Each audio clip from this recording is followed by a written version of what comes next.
Hi, this is Scott Garibay, and today I'm going to be talking about the USS Callister. It is Black Mirror, Season 4, Episode 1. This content contains major spoilers for Black Mirror, Season 4, Episode 1, the episode USS Callister. Okay, let's get into it. All right, so I watched. This is only the 1.66 episode of Black Mirror I've ever watched. So about 3 years ago, I tried Black Mirror because everybody on the podcast I listen to, a lot of the YouTuber commentators, a lot of bloggers were saying Black Mirror is awesome. Okay. Well, I watched the first episode of Black Mirror and I thought, whoa, I couldn't get through it. It was like 2/3 of the way through. There was content within it that I thought was so mature that, so much in the mature category, so much in the NSFW category. I'm like, I can't watch anymore. This is not cool, right? So I backed out and said, hey, this isn't for me, right? And I was so turned off by the content within Black Mirror, within the first episode of Black Mirror, that I'm like, this show isn't for me.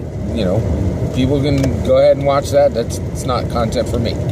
Well, on Netflix, they just dropped Black Mirror Season 4, Episode 1, and it's called USS Callister. And USS Callister is just like Orville and just like Discovery. It is, it's just like Orville.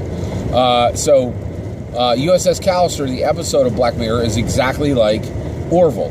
It is a skin of a Star Trek show. So USS Callister is, the Enterprise counterpart within Starfleet, and actually within the show they call it Space Fleet, right? So the episode for Black Mirror, Season 4, Episode 1, USS Callister, it is okay. So I'm going to give you my overall summary review of this content, and then I'll break it out a little bit. This is an incredibly well-crafted piece of art, okay, that has an absolutely repugnant, horrible message. Just terrible, okay? And so here's my take on that. And I honestly really feel like it was irresponsible of the writers to write this story. All right, so and I'll give my reason for that. So here's what happens in the episode. A game designer is high up in a game company, and he has created this massive multi-online role-playing game, which is called Infinity, which is a lot like Eve Online, like starships that can shoot each other or so forth, right? Well, when this particular person, now specifically, it's essentially this character, this game designer.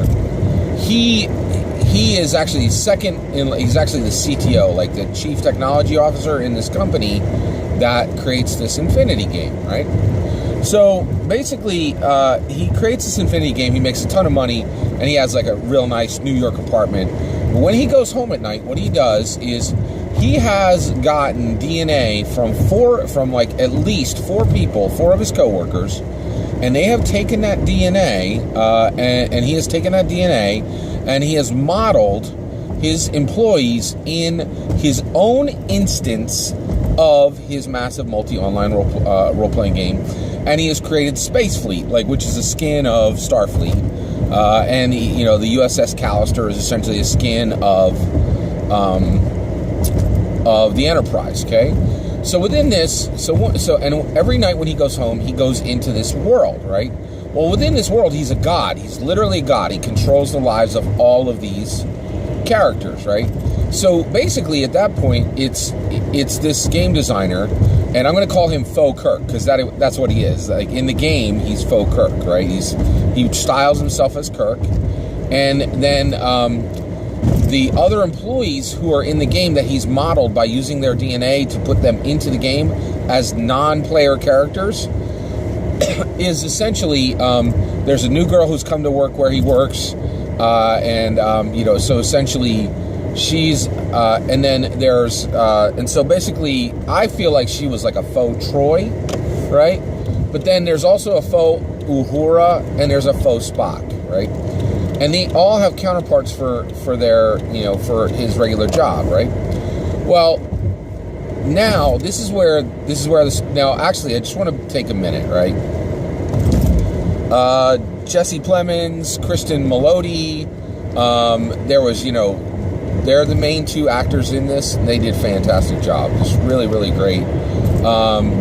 Jimmy Simpson was in this, and Michaela Coel was also in this show, right? And all of them, the actors did just an amazing job of bringing this story to life. The special effects on this were near flawless, just fantastic. The writing, the craft of the writing was incredibly good. The story was well paced. You cared about the characters right away. There was cool and compelling things that were happening in the game world and in the real world part of the story. It was incredibly well crafted. But its message was the worst, one of the worst messages I've ever seen put into any story ever. So basically, once the faux Troy character gets into the game, she has consciousness of oh, hey, where am I, right? Now, they're not saying that she, they show that she's not the literal person. She's just been, they're saying, and these people are not literally modeled. It's all virtual, okay? So basically, you might consider them as AIs, artificial intelligences. So the faux Troy, let's say she's an artificial intelligence, okay? At this point, we as the audience are asked, right away she's like, oh my gosh, where am I, right? Then she is immediately physically abused by Faux Kirk. And we learn as the audience that every single one of these Faux Kirk, Faux Uhura, Faux Spock, they are all physically abused routinely by Faux Kirk, okay? And so Faux Troy immediately is has a couple of these incidents where she's physically abused and says, you know what? Listen, I see something over there. It's a black hole.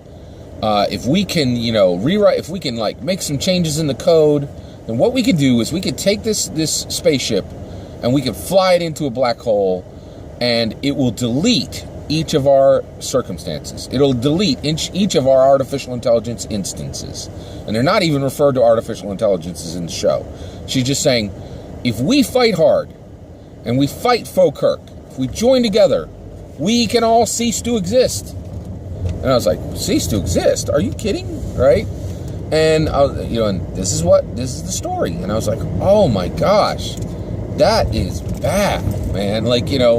And so I was just terrified to see this, where essentially the characters in the story, as she says, goes one by one and says, hey, do you want to fight with me to make sure that all of our existences are ended? And I'm like, what?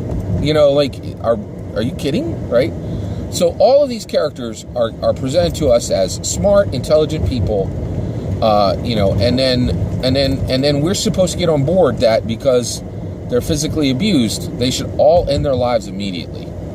And I'm like, that's crazy. I really feel it's not crazy. All right, there's a specific word for it. That's irresponsible storytelling, in my opinion. That clearly is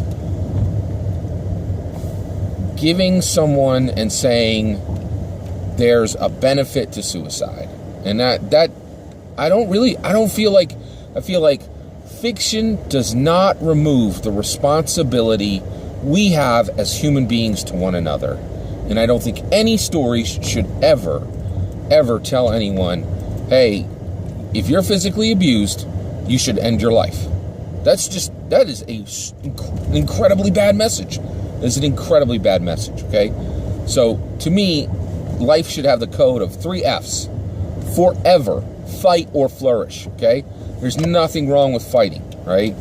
If you're physically abused, then you need to go into a mode where you're going to fight against that. You're going to fight with your words. You're going to fight with your, with your spirit, and you will fight last with your own physical body, right? You should do everything you can to fight against being physically abused. I mean, that's just part of life. No one has a right to lay hands on another person. That's not wrong. That is absolutely wrong, right? No one has a right to physically abuse another person, right? And so we as humans should always fight against that. Or we should flourish, right? If we're not physically abused and we have, and we have agency, we should flourish, right? But our lives should, the 3 F's, forever, fight or flourish. Forever fight or flourish. No one should ever fight to cease to exist. That is, and to me, a story that tells people you should fight to cease to exist, that is repugnant. And so, end of story here. I'm out of Black Mirror again. I watched 2/3 of the first episode and all of the of season 4, episode 1. And once again, I'm like, Black Mirror is clearly not for me, right? And I want to say, I think the people who are involved in doing this show, they did an incredible job of making an incredible piece of art. But I just really feel this was irresponsible to make this story, because I feel it encourages suicide, and I just don't think it's a good idea. It's my take. Take care.